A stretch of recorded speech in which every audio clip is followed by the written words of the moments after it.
Welcome back, everybody. Having covered the oral cavity, esophagus, and stomach, we're now going to continue on with the remainder of the GI tract and take a look at the physiology of the small and large intestines. Here is your anatomy of the small intestine, so make sure you remember the three sections, the valves that actually close off the intestines from the stomach and from the large intestine. So remind yourself of that. The small intestine is secured to the parietal peritoneum via a mesentery known as the mesentery proper. The mesentery proper is made up of multiple layers of serosa, and within that mesentery proper will be the jejunal and ileal branches of the superior mesenteric artery. In your anatomy models, when you took off the small intestine and you flipped it around, you saw this part of the model. You can see I have labeled it up. This is the mesentery proper, which is how the small intestine secures to the parietal peritoneum. The inner mucosa layer of the small intestine forms permanent ridges known as plicae circulares, plural, or plica circularis, singular. These are permanent 1-inch tall folds in the mucosa of the small intestine. Their job is to increase the surface area of that small intestine mucosa so that we can absorb more nutrients. They're found quite prevalently in the duodenum. They're quite prevalent in the early part of the jejunum, but they will decrease in density as food flows through the small intestine. As a matter of fact, they're not found at all in the lower portion of the ileum. So where the ileum and the large intestine meet, the mucosal layer is very smooth because of the lack of these plicae circularis. As I said, they're permanent ridges. They do not stretch out like the rugae do in the stomach, but they do have the same function as the rugae in that they increase the absorptive surface area of the small intestine's mucosa. Each plica circularis will be covered with finger-like projections of mucosa known as villi. The single word for villi is villus. Take a look at this picture over here on the right-hand side that I'm boxing in right now. You have two plica circularis, and you can see these little finger-like ridges which project out. Each one of these little finger-like ridges is known as a villus. And a villus is only about 1 millimeter tall. It is going to be covered with a mucosa that is made up of absorptive epithelial cells, and in the center of a villus will be a core of connective tissue called a lamina propria. One of these villi is shown down here in the box that I just made. The dark pink layer is your mucosa, made up of absorptive epithelial cells, and the light pink tissue in the center is your lamina propria. You can see running up the center will be a small artery known as an arteriole. It will connect to a small vein called a venule via a capillary bed. Absorption of many of our nutrients will be into that venule.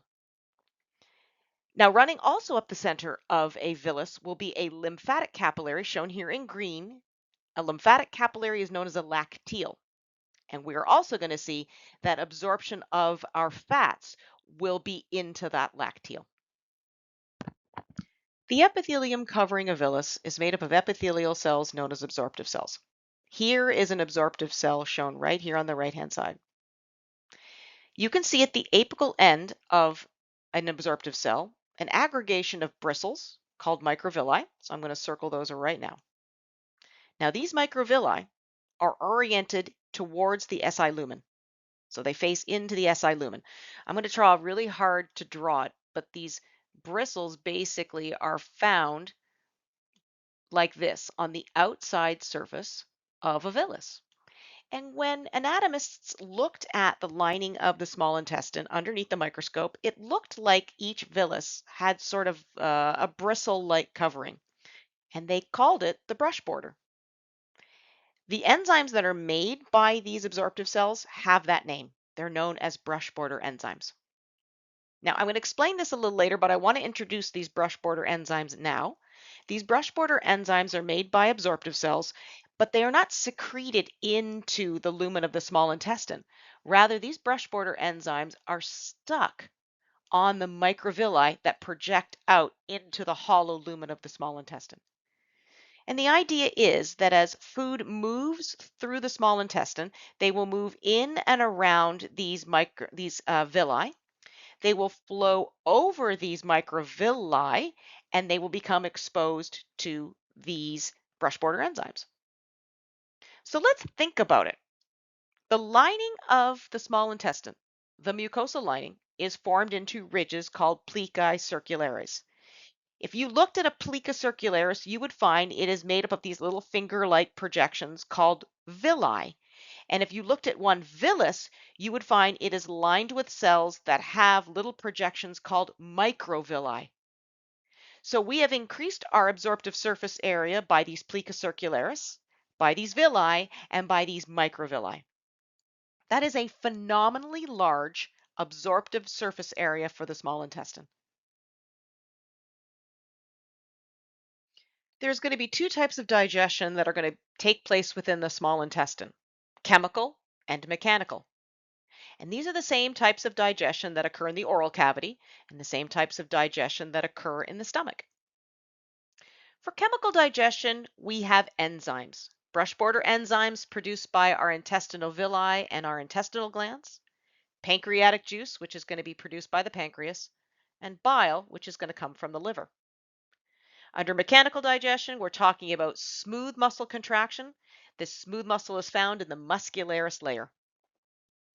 Let's start off learning about chemical digestion in the small intestine by talking about the intestinal villus.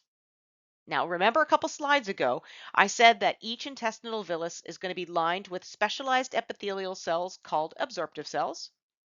I also said that these absorptive cells will have a quote unquote border of microvilli found at their apical ends, and that these microvilli will project out into the hollow lumen of the small intestine, giving it kind of a brush border or bristly appearance. The job of these cells is to absorb nutrients. These cells are going to absorb the individual amino acids that result from protein digestion. When we digest our DNA and RNA, these cells will absorb the nucleosides. And after carbohydrate digestion, they're going to absorb individual monosaccharides.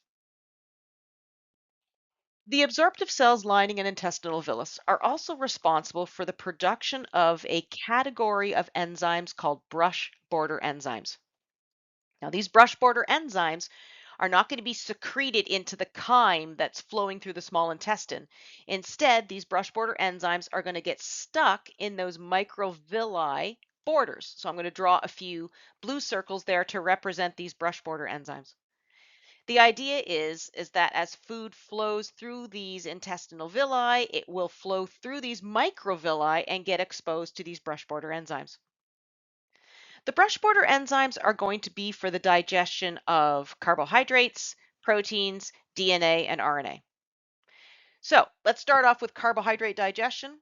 The brush border enzymes are going to contain an enzyme called alpha dextrinase, which is going to digest a small polysaccharide called dextrin into the individual glucose monomers.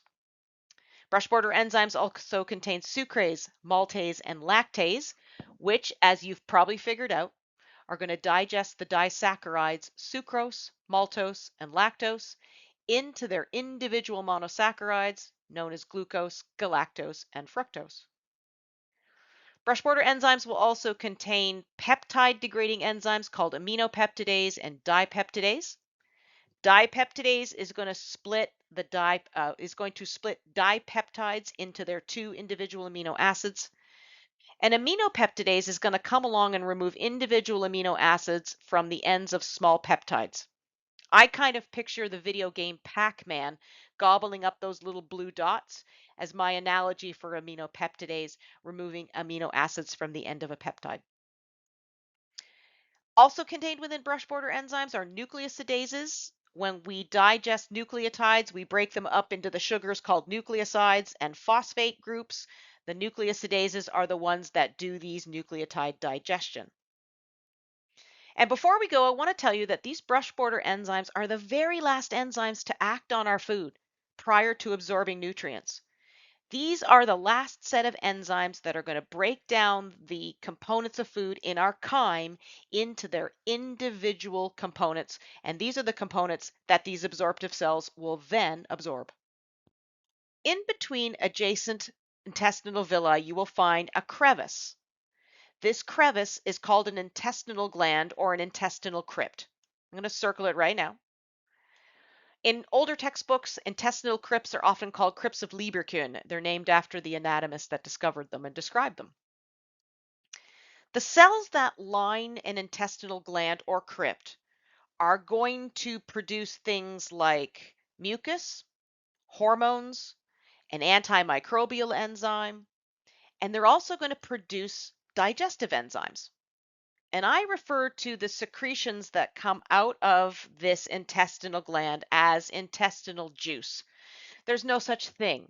But because the cells lining the stomach produce gastric juice, I like to say that the cells lining the intestinal glands produce an intestinal juice.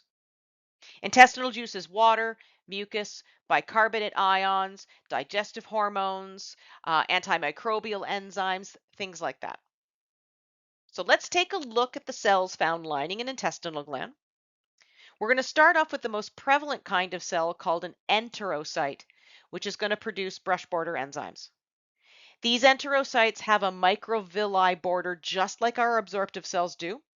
These brush border enzymes get stuck in that microvilli border, and as the food flows through an intestinal gland, it will become exposed to those enzymes. Now, big difference between absorptive cells on an intestinal villus and an enterocyte in an intestinal gland is that enterocytes do not absorb nutrients. So they're going to produce the same kind of enzymes that the absorptive cells do, but that's all they do. The absorptive cells are going to produce brush border enzymes, and then they're going to absorb the products of that digestion. Okay, intestinal glands also contain goblet cells for mucus production. There are going to be located deep in the submucosa additional glands to produce mucus. These are called duodenal glands. Intestinal glands also have endocrine cells that will produce hormones. These endocrine cells are called enteroendocrine cells because they're found within the digestive system. And they're going to secrete three hormones that we're going to learn about in the last mini lecture. These hormones are called secretin, cholecystokinin, and gastric inhibitory peptide. Also within an intestinal gland, you're going to have Paneth cells, which are going to secrete powerful antimicrobial enzymes known as lysozyme. Lysozyme's job is to kill off any bacteria that may be found within the food flowing through our small intestine. Let's talk about mechanical digestion that occurs in the small intestine. And this is going to be the result of contraction of the muscularis layer of the small intestine. So mechanical digestion is the product of smooth muscle contraction. And we're going to take a look at two types of movement that the muscularis layer is capable of performing. Number one is called segmentation. Number two is called peristalsis. Contractions of the muscularis layer are controlled by what is called the myenteric plexus of the autonomic nervous system. Some of you in anatomy may have learned that it's also called the Auerbach plexus. This plexus of nerves are entirely made up of parasympathetic and sympathetic neurons. The parasympathetic portion of this plexus is going to result in muscularis layer contraction. The sympathetic input is going to inhibit contraction of the muscularis layer. So the parasympathetic input to the muscularis layer is going to promote the movement of chyme through the small intestine. The sympathetic movement is going to slow down movement of chyme through the small intestine. All right, let's start off with segmentation. Segmentation is a local mixing of chyme with the intestinal juices that the small intestine is going to make. Now, it does not push food through the tract. What the chyme is going to do is it's going to flow through by peristalsis. It's going to stop in a section, and then it is going to go back and forth, back and forth, back and forth due to this segmentation process. And in doing so, you are moving that chyme back and forth across the brush border of the absorptive cells, and you are exposing the food, the nutrients in the chyme to those brush border enzymes. Segmentation is very rapid in the duodenum. It'll move back and forth 12 times per minute in a section, and then it'll slow down as it gets into the ileum. So the chyme may only move 8 times back and forth per minute in the ileum. Peristalsis is a slow wave-like contraction of smooth muscle found within a tube. And I think we talked about peristalsis in an earlier lecture when we talked about how food gets pushed through the esophagus. It's a similar thing here in the small intestine. Some textbooks will refer to peristalsis in the small intestine as a migrating motility complex because the job of peristalsis in the small intestine is to push the food through the entire length of the small intestine. So peristalsis is going to start, the wave-like contraction is going to start as the food enters into the duodenum. So as the chyme moves from stomach to duodenum, we have the start of that wave-like contraction. It is going to push that chyme through the entire length until it gets to the end of the ileum and then eventually enters into the large intestine. And this wave-like contraction is going to take anywhere from 90 to 120 minutes. So one wave-like series of muscle contraction can take anywhere from an hour and a half to 2 hours to move that chyme through the entire length of the small intestine. Once the food gets to the end of the ileum, another wave is going to start where the stomach and the duodenum meet. The job of peristalsis is to slowly advance chyme through the entire length of the small intestine. But as it moves into a new section of small intestine, segmentation will mix it with the enzymes within that section. So I think of it as a slow wave-like contraction, but along the way, the chyme is going to get squished back and forth through segmentation. It's going to move into a new section of small intestine. It's going to get swished back and forth by segmentation. It's going to move into yet another section of small intestine and get swished back and forth by segmentation. So peristalsis advances the chyme through the small intestine, but segmentation will mix it with the enzymes within a section. Before we can leave the small intestine, though, we have to talk about the accessory glands, which are going to be your pancreas, your liver, and your gallbladder, because these accessory glands dump their fluids into the duodenum. The duodenum is going to be the site for the secretion of pancreatic juice. Pancreatic juice, about 1 to 2 quarts made per day, nice neutral pH of about 7.6. There is your anatomy review of the pancreas, but I will remind you that there are 2 openings that the pancreas uses to dump its pancreatic juice into the duodenum. The top one is called the minor duodenal papilla. The bottom one is called the major duodenal papilla. So our minor one's right there, and our major one is right there. What opens up into the major duodenal papilla is this thing right here. It is the union of the bile duct and the major pancreatic duct, the pancreatic duct. It's called the hepatopancreatic ampulla, or it's also known as the ampulla of Vater, V-A-T-E-R. And that ampulla opens up as the major duodenal papilla. So what comes through that ampulla is going to be bile and pancreatic juice. What comes through the minor duodenal papilla will only be pancreatic juice. The pancreas is made up of exocrine cells and endocrine cells. The exocrine cells make up 99% of the cells found in the pancreas, and they are going to be responsible for making the digestive enzymes. The endocrine cells are only about 1% of the cells of the pancreas, and they are responsible for producing hormones. Let's start off with the exocrine cells. They are going to cluster together to form a structure called an acinus, singular, or acini, plural. Here is an acinus.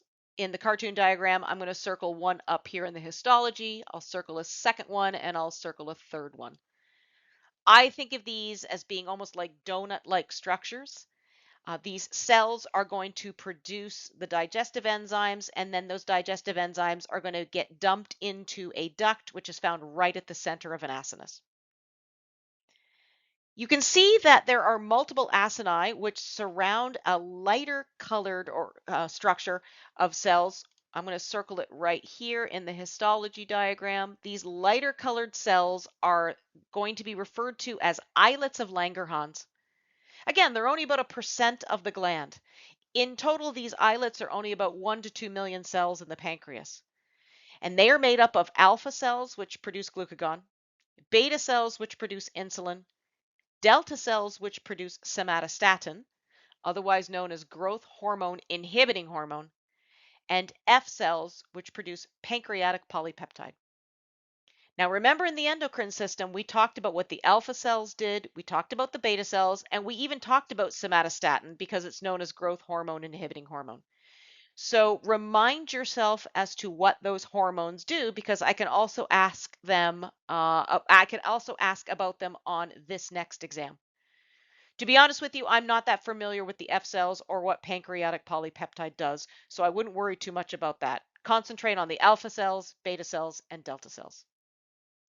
The digestive enzymes we find in pancreatic juice are going to act on the chyme, and because they're secreted into the duodenum, they act actually before the brush border enzymes do.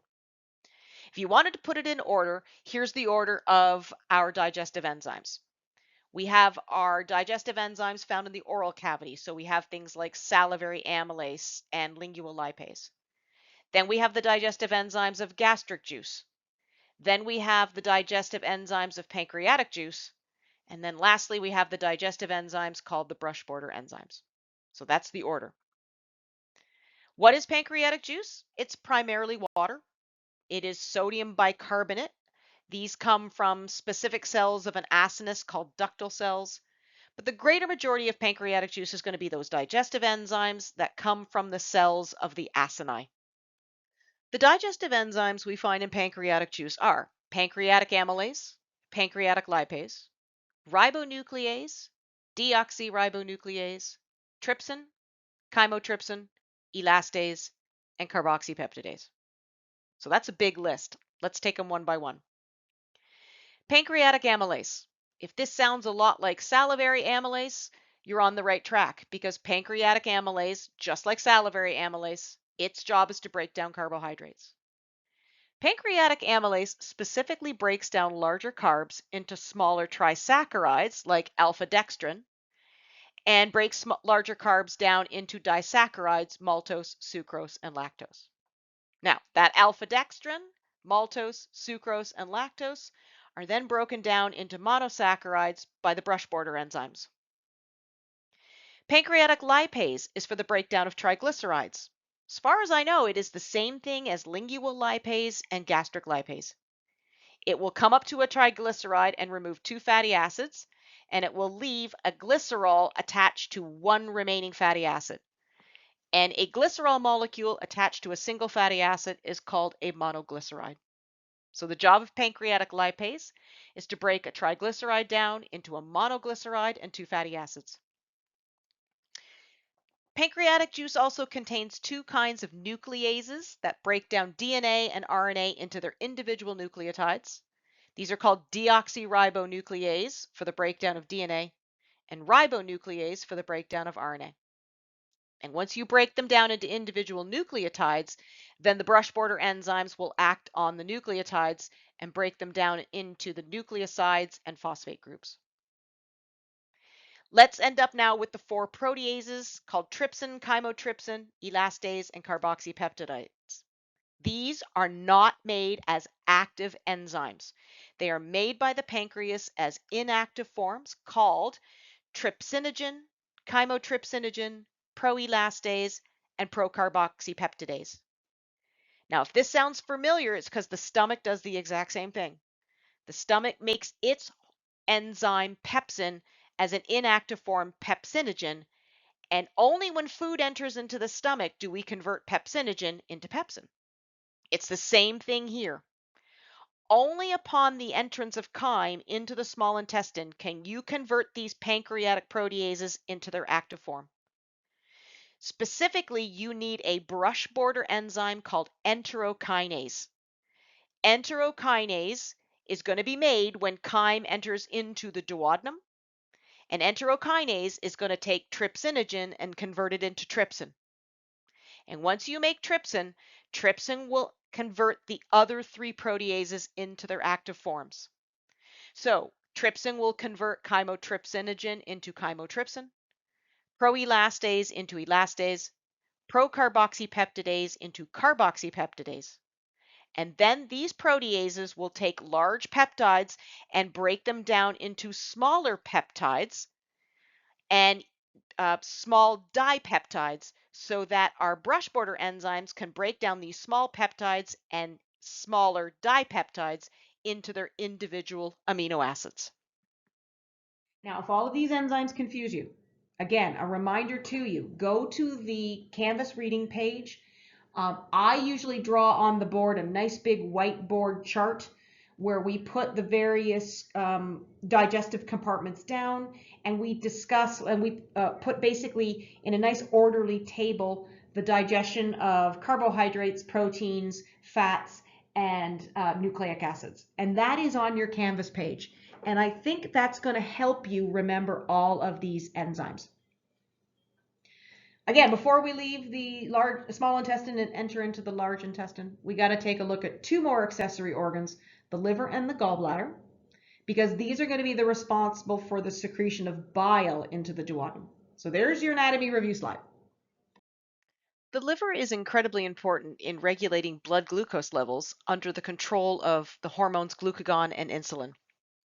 So, as we digest our carbohydrates to glucose and put that glucose into the bloodstream, the liver has a role in regulating just how much glucose we have in our bloodstream.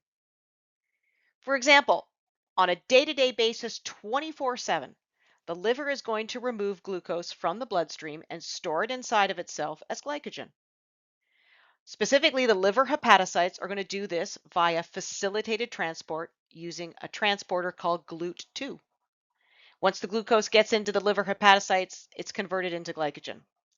Now, this is not done under any hormonal control. This is something that we do every single day, 24/7. However, under the control of glucagon, glycogen can be converted back into glucose if we need it. So if our blood glucose levels are too low, glucagon can tell our liver hepatocytes to break that glycogen down and put it back into the bloodstream. The breakdown of glycogen is called glycogenolysis.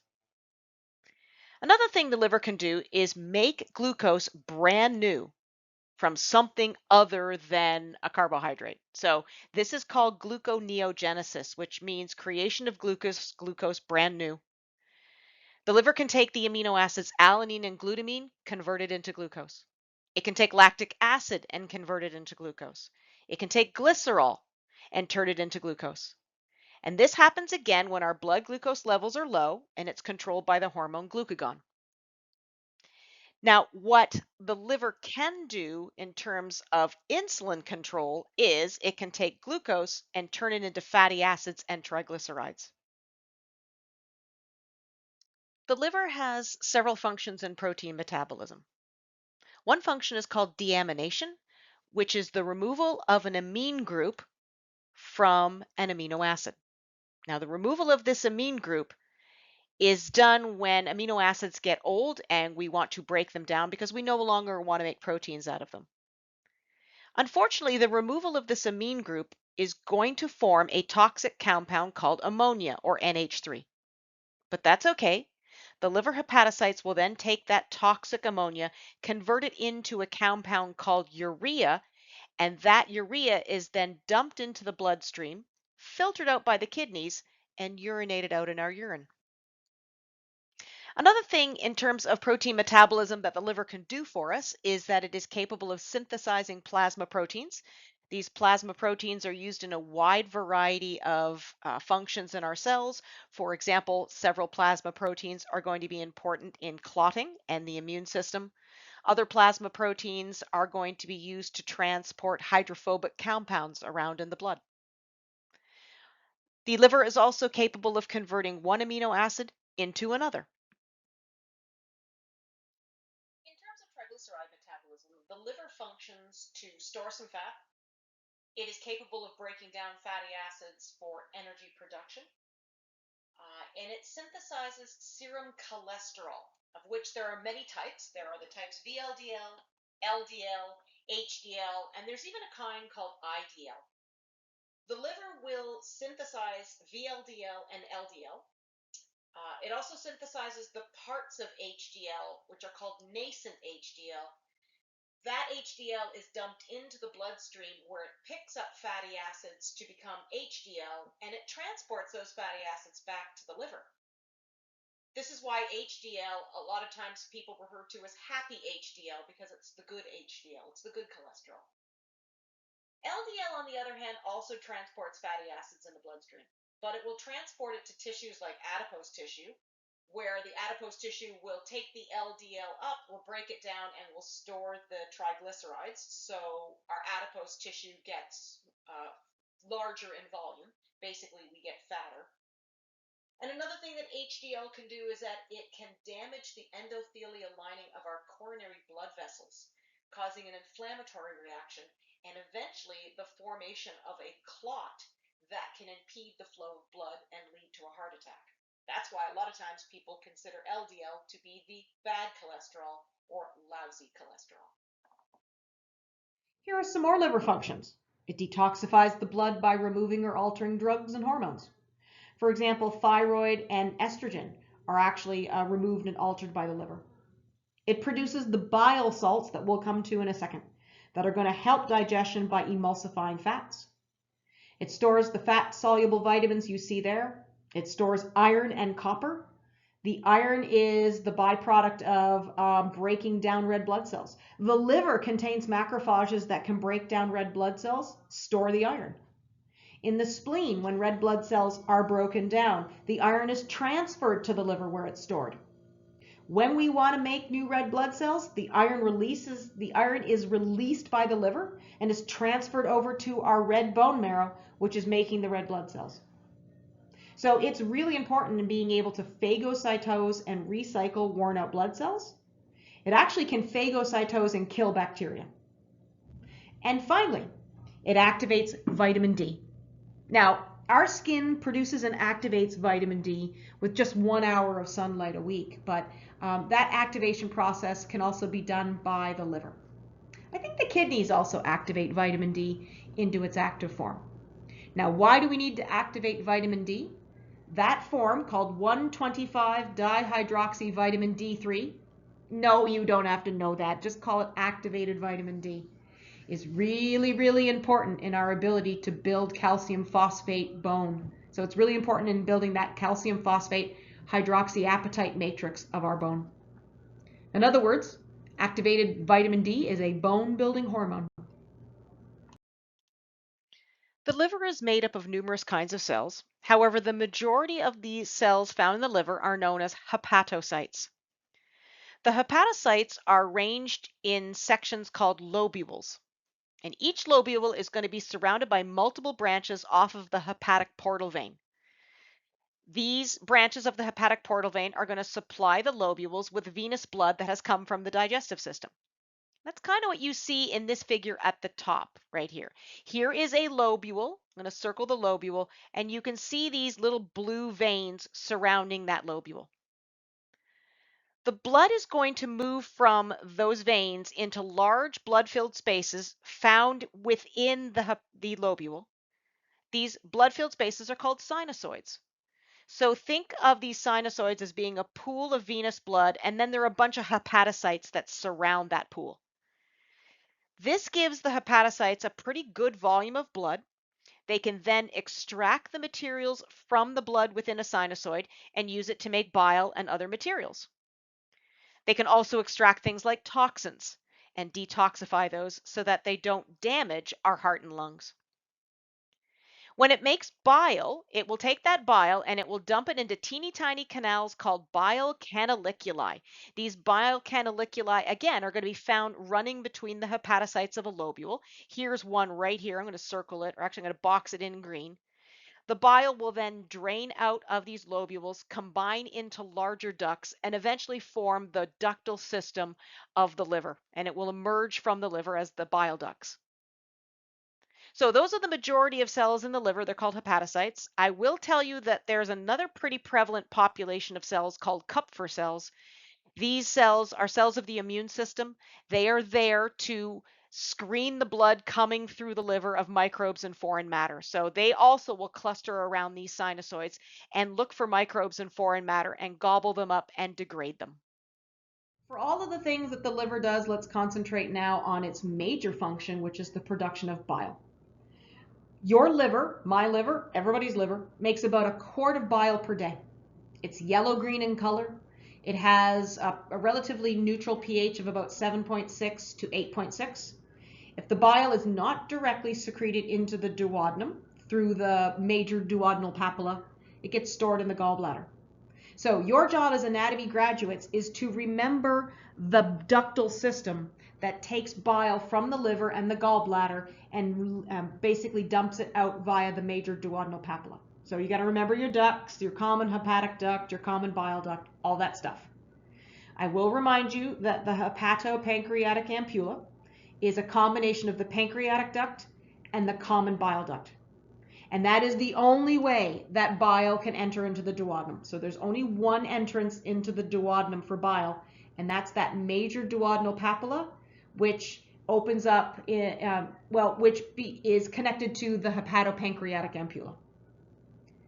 The composition of bile is mainly water and cholesterol, and by cholesterol I mean the fused carbon ring structure. I don't mean serum cholesterol, which is LDL and HDL. You'll also have what are called bile salts and bile pigments.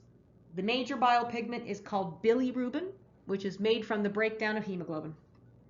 The production of bile by the liver is stimulated by the vagus nerve of the parasympathetic nervous system, which makes sense to me because, again, I think parasympathetic, rest and digest.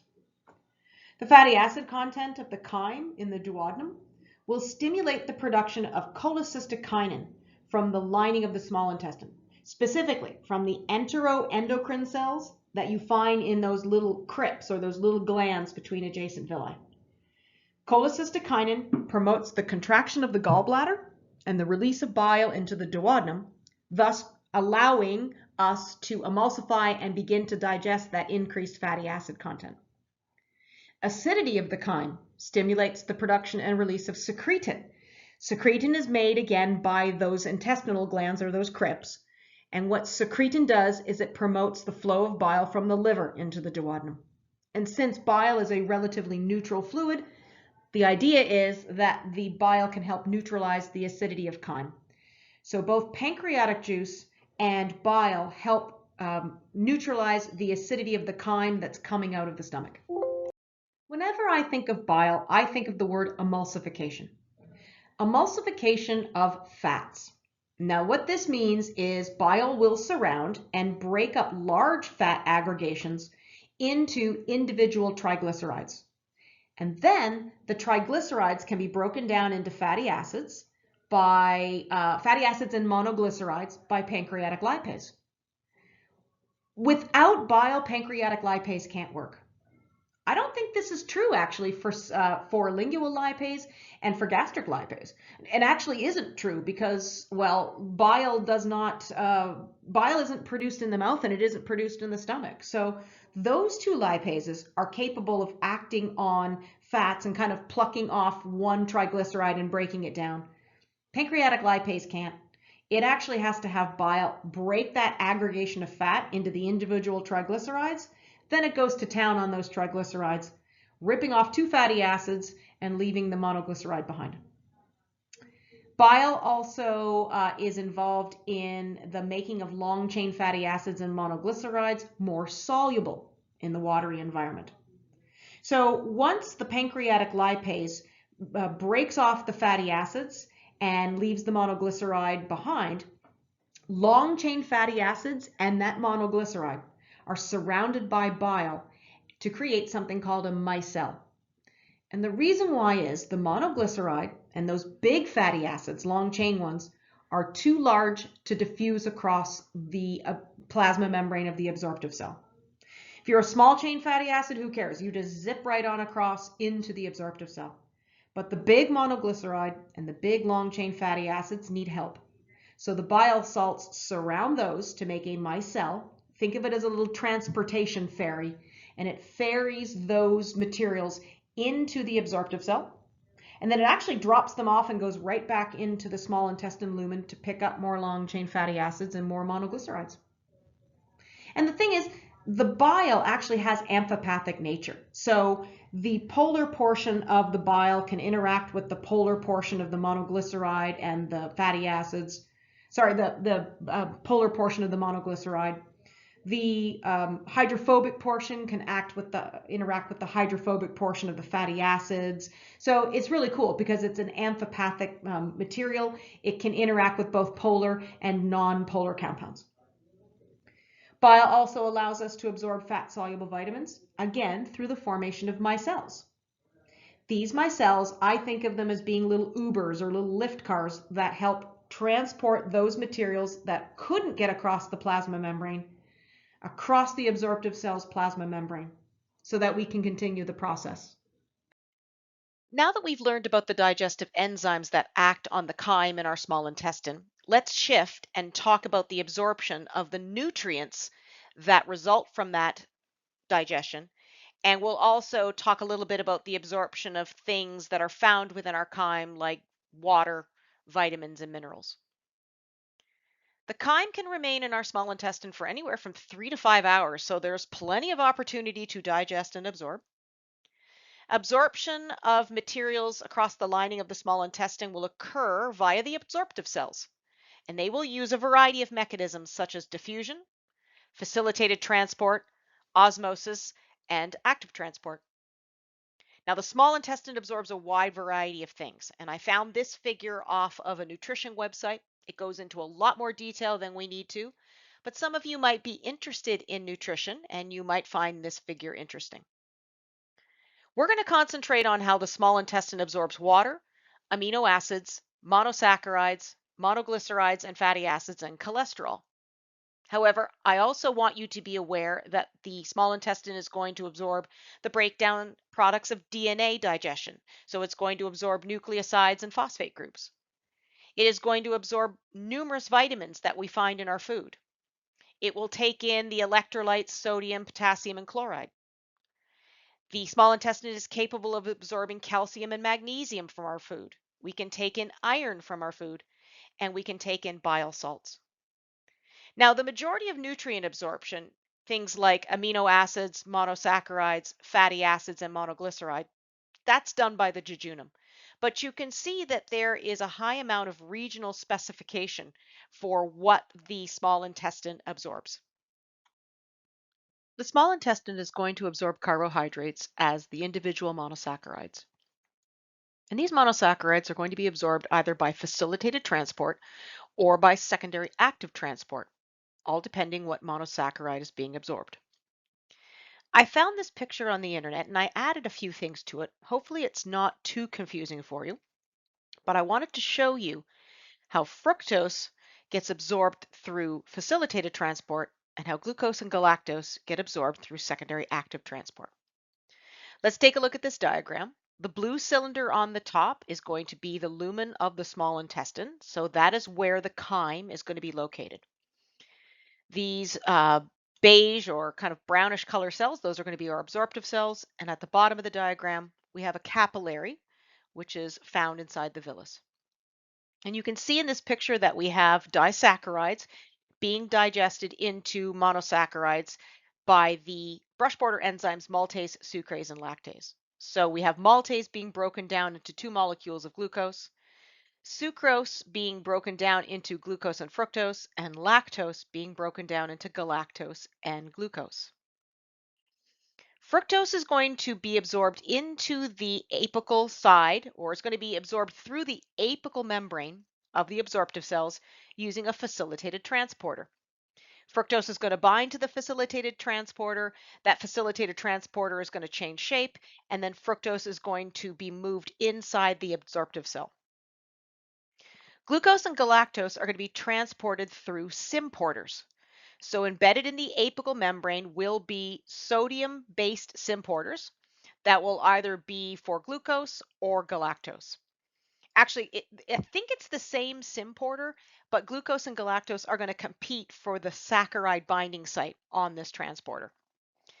That's what these circles are that say SAT, that stands for secondary active transport. Now, in order to run secondary active transport, you're going to need an ion gradient.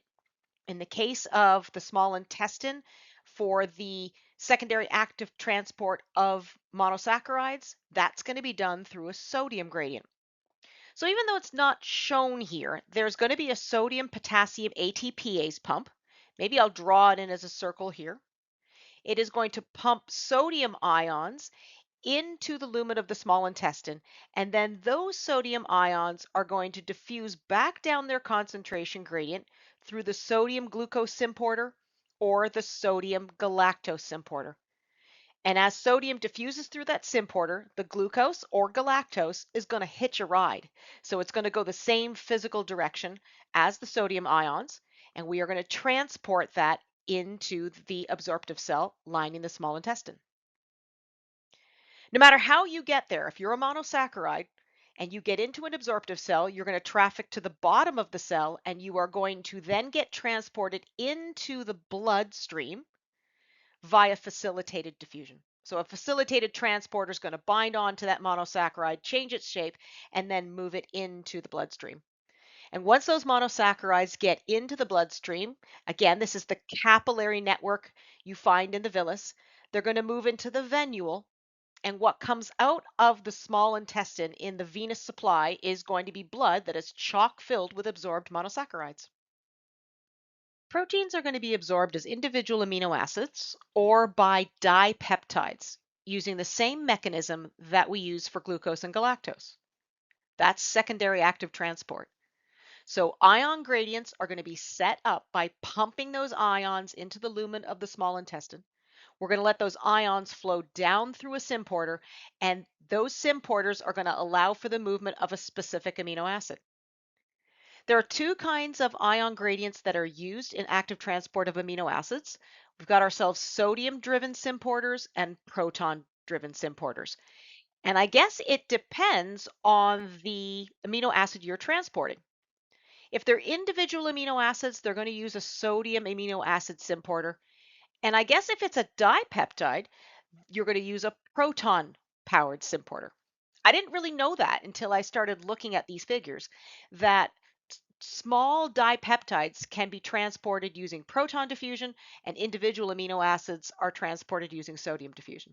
But that's what this figure shows down here. And I think it's really neat because it shows two sodium-driven symporters moving individual amino acids and the proton-driven symporter carrying a dipeptide. You can also see that once these amino acids get into the absorptive cell, they are eventually moved into the bloodstream, that villus capillary network, through facilitated transport. 95% of the fats in our food are absorbed across the lining of the small intestine. And because fats are hydrophobic, that absorption doesn't require any kind of fancy transporter. You do it via simple diffusion. However, I will qualify this and say that you might, depending on the size of the fat, you might require bile. Go back a couple slides previous, take a look at what bile is and what its functions are, and you'll see that one of the functions of bile is to cause the emulsification of large aggregations of fat into individual triglycerides. In the figure here, we have these fat droplets, these aggregations of fat. They're going to be surrounded by bile salts, and the bile salts are going to break them up into individual triglycerides. These triglycerides now can be acted on by pancreatic lipase. And pancreatic lipase is going to come along and take two fatty acids off the glycerol and leave behind a monoglyceride, which is a fatty acid attached to the glycerol backbone. Now, your fatty acids are either going to be short chain, medium chain, long chain. If they are small fatty acids, they can easily just diffuse across the lining, the plasma membrane of the absorptive cell into the absorptive cell. That's just simple diffusion from high concentration to low concentration. The compound cholesterol, also small enough to diffuse directly into the absorptive cell. However, if your fatty acid chains are too long, that means they're too big for simple diffusion. The monoglyceride itself is also too big for diffusion. So they are going to need the help of bile. And bile is going to surround those compounds to form teeny tiny little circular structures known as micelles. Those micelles can then diffuse easily into the absorptive cell. I want you to think of micelles as being a ferry that ferries long chain fatty acids and monoglycerides into the absorptive cell. The micelle will actually bind at the apical surface of the absorptive cell. So there I've driven a little M there for micelle. So they are going to bind to the absorptive surface. They're going to bind to the plasma membrane of the absorptive cell, and they're going to disgorge their contents. So the long chain fatty acids and the monoglycerides will then enter into the absorptive cell. And there they are right there in this figure. Now the micelle is going to detach or I guess disincorporate itself from the plasma membrane of the cell and will go back to the small intestine to pick up more long chain fatty acids and more monoglycerides. Once inside the cell, these pieces, the fatty acids and the monoglycerides, are then going to be reassembled to form triglycerides. So we take them apart in the lumen of the small intestine, but then we bring them in pieces to the absorptive cell, and then we put them back together again. But we're not done with these triglycerides, because these triglycerides are going to combine with phospholipids, with the molecule cholesterol, and with a particular kind of protein called an apolipoprotein to form a structure called a chylomicron. And it is these chylomicrons that are going to leave the absorptive cell. Now, here's the deal though. They don't enter into the capillary. They don't enter into the bloodstream.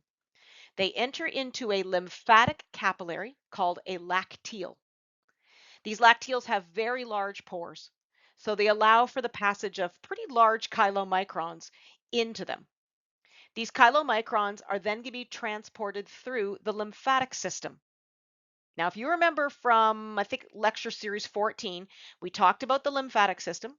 Hopefully you remember from that lecture, or you remember from anatomy, that our lymphatic vessels carrying lymph eventually drain into the subclavian veins.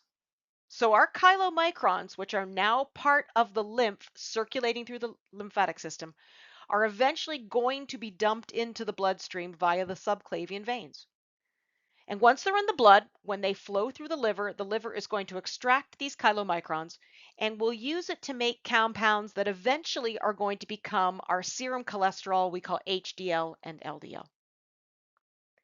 Now, before we leave, I want to tell you about short chain fatty acids because they're the exception to this rule. The rule is fatty acids and monoglycerides don't get absorbed directly into the bloodstream. They get absorbed into the lymphatic system, then into the bloodstream. Well, the exception to this are short chain fatty acids that are like maybe 6 or 7 or 8 carbons long. These are so small, they can diffuse via simple diffusion into the absorptive cell. They keep going through the deabsorptive cell, and they end up in the capillary network of a villus. Chylomicrons coming out of the digestive system travel through the lymphatic system. And as the lymphatic system connects up with the subclavian veins, those chylomicrons now enter into the bloodstream. These chylomicrons will be removed from the blood as it passes through the liver. Now, within the liver is an enzyme called lipoprotein lipase, or LPL. And lipoprotein lipase's job is to break down the big chylomicron into its individual component parts. So it breaks it down into the fatty acids, monoglycerides, cholesterol molecules, and apolipoproteins. The liver is going to use the cholesterol to make bile.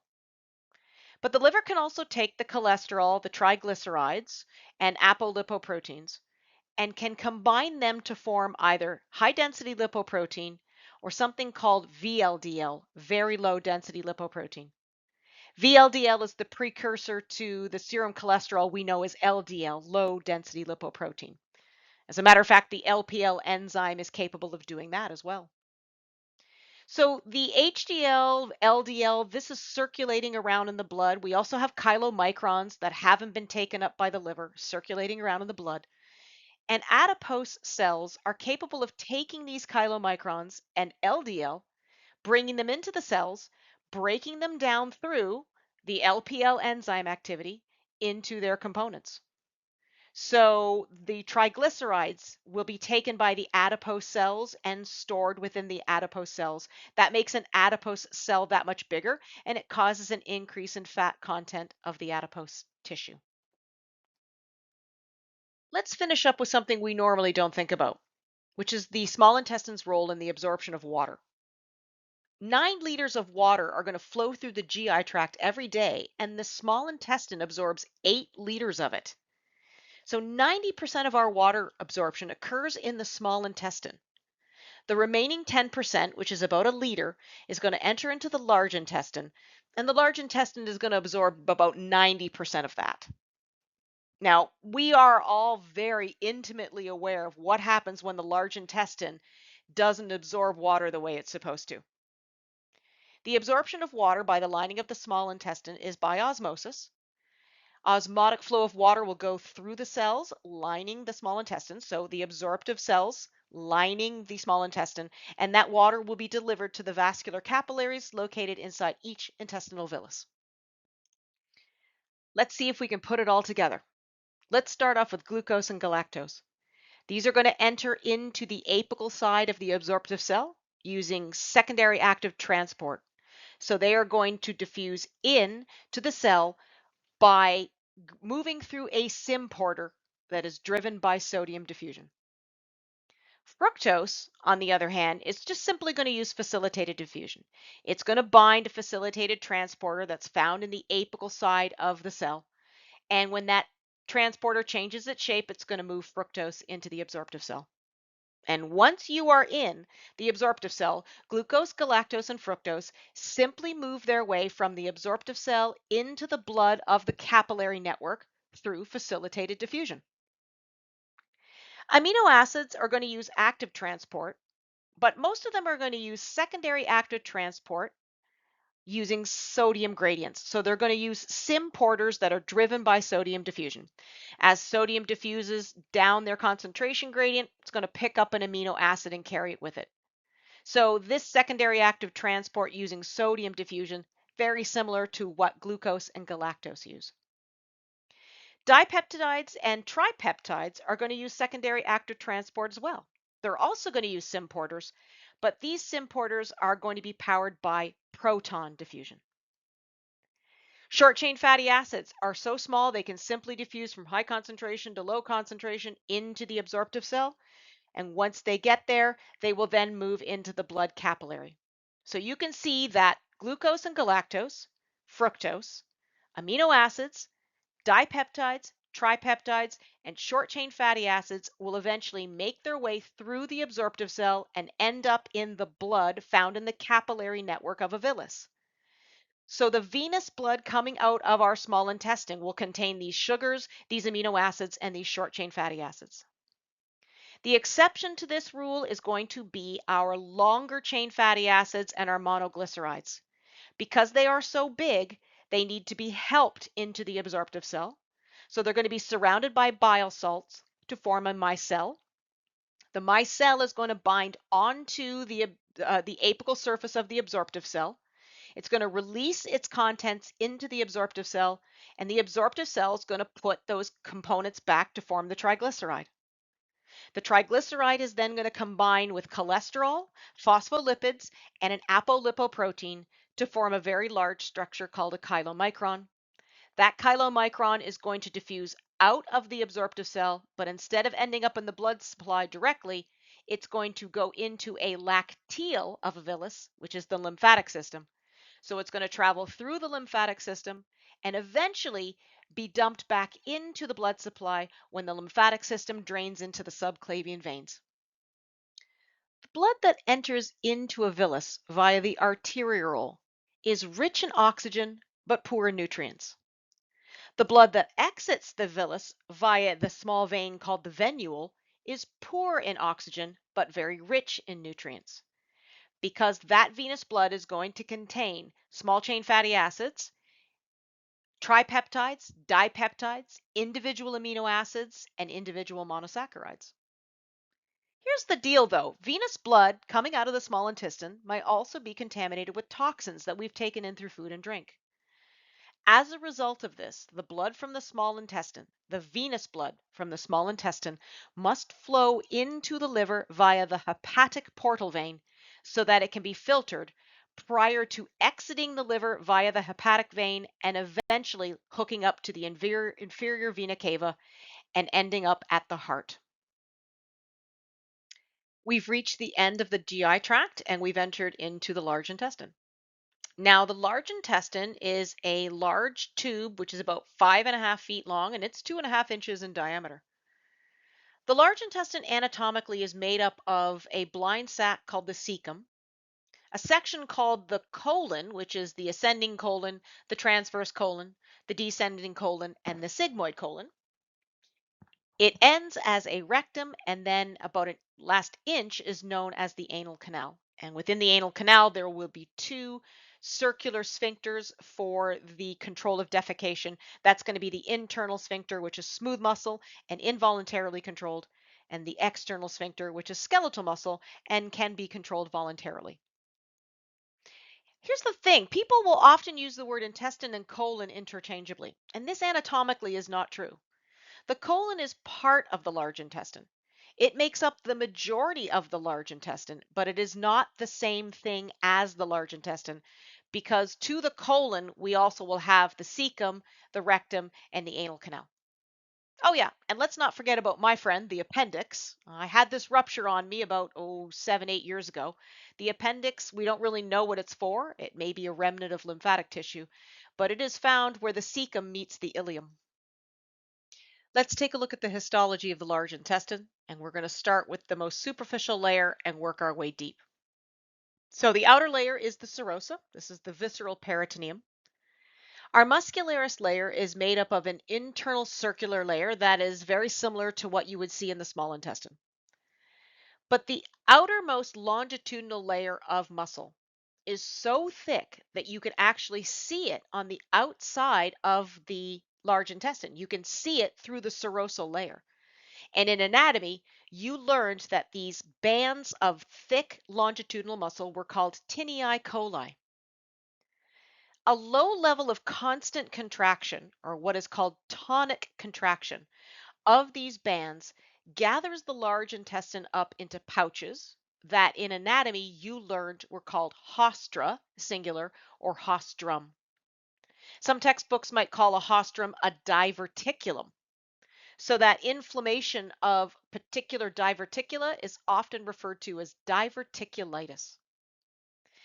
And then finally, connecting onto these tinei coli are these little bags of fat called epiploic appendages. They have no physiological purpose, but they do have a purpose for surgeons because it is very difficult to know when you were in the ileum and when you have entered into the large intestine. So if a surgeon sees an epiploic appendage, they know they are in the large intestine portion of the GI tract. We're now going to move down into the submucosal layer. This is going to contain copious amounts of lymphatic tissue in the form of lymphatic nodules. These are going to contribute to the immunity that the digestive system provides to our body. You'll also find blood vessels and you'll find autonomic nervous system nerves, and I believe this is part of the Meissner's plexus. The innermost layer of the large intestine is called the mucosa. Now, the large intestine is a smooth tube. This is because the mucosa does not form rugae like you would see in your stomach, plica circularis like you would see in your small intestine, or villi like you would find in the small intestine. The epithelial layer is made up mostly of absorptive cells and goblet cells. And if you look, these absorptive cells right here have microvilli. Now, they don't have as many microvilli as the absorptive cells we find in the small intestine. That is because they do not make any enzymes, so you don't need as many microvilli. And here's another thing about these absorptive cells. They don't absorb anything other than water and salt, so they don't absorb any digestive nutrients. The absorptive and goblet cells are found lining long tubular structures that open up via pores into the lumen of the large intestine.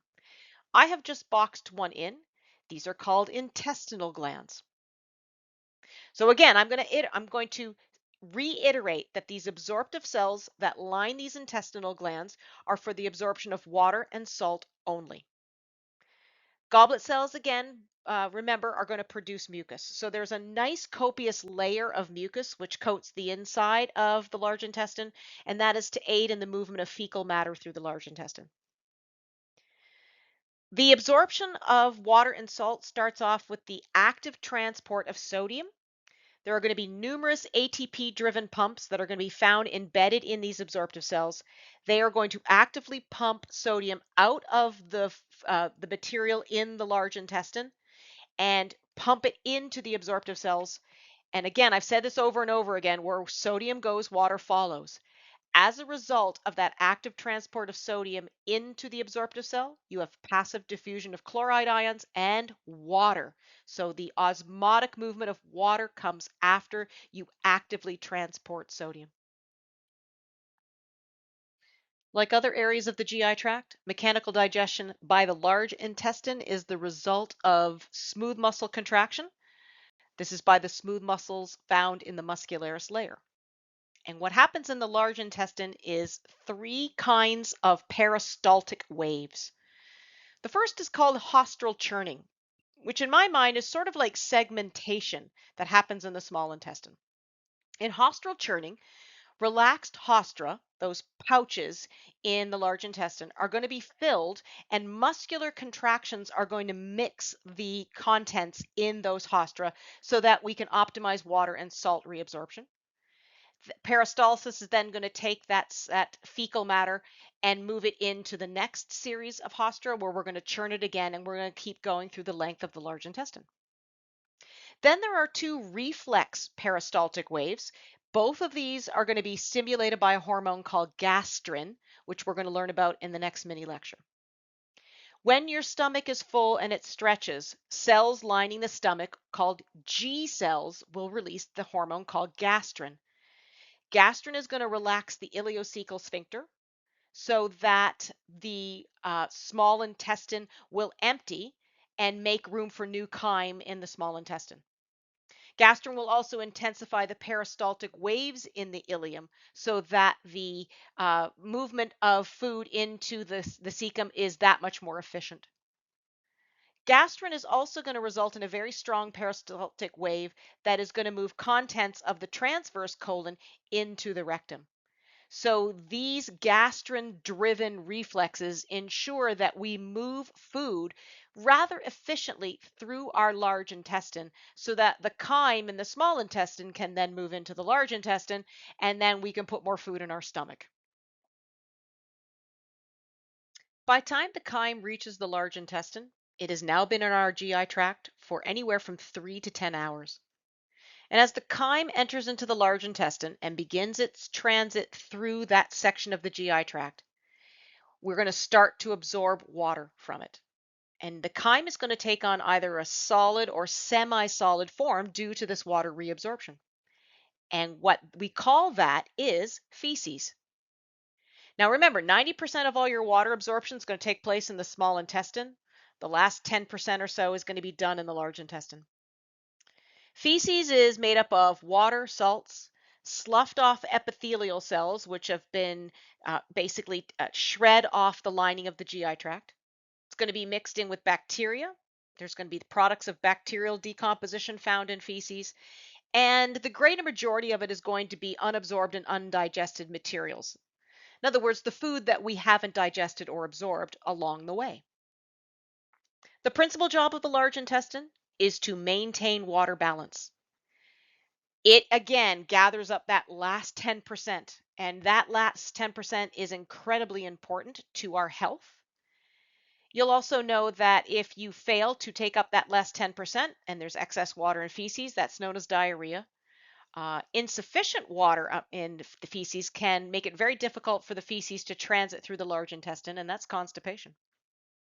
Another job the large intestine has is to absorb some electrolytes. Remember, we're actively pumping sodium back into the cell. With that is going to come chloride ions. So the large intestine does absorb a pretty good amount of sodium chloride. And finally, it can also absorb some vitamins. These vitamins are not absorbed from our food, but they are made by the bacteria that live in our large intestine. And those vitamins that the bacteria make for us are vitamin K, B5, and B7. I think there are a couple other smaller types of vitamin B vitamins, but those are the three major kinds. Contained within feces will be materials undigestible by human enzymes. This material is known as fiber. There are three kinds of fiber. There's dietary fiber, soluble fiber, and insoluble fiber. Dietary fiber is the indigestible plant carbohydrates known as cellulose, lignin, and pectin. These are three complex carbohydrates that are found making up the cell wall of plants, and we do not possess the enzymes to break them down. Neither do the bacteria living in our gut. Same thing for insoluble fiber. Insoluble fiber, that's the woody or structural parts of a plant. For example, the skins of fruits and vegetables, the coatings we find around bran and corn. We do not have enzymes to break them down, neither do the bacteria living in our large intestine, so it passes through the large intestine relatively unchanged. Soluble fiber is called soluble fiber because it dissolves in water. Soluble fiber is sold as things like Metamucil. This is the fiber we find in beans, barley, broccoli. Prunes have a lot of soluble fiber, so do apples, a lot of citrus do. And it will mix with the water in feces to form a gel that slows the passage of feces through the large intestine. This helps optimize our ability to absorb water and salt. But soluble fiber has also been shown to lower blood cholesterol. This is because the soluble fiber will bind to bile salts and actually cause us to excrete those bile salts through feces. Now, because we're losing these bile salts, we have to make more. Our liver has to make more bile to make up for the bile that we have eliminated through defecation. So in order to make more bile, it's got to start from scratch, meaning it needs cholesterol. And it gets the cholesterol component of bile from LDL sources in our blood. So soluble fiber has been found to lower low-density lipoprotein levels.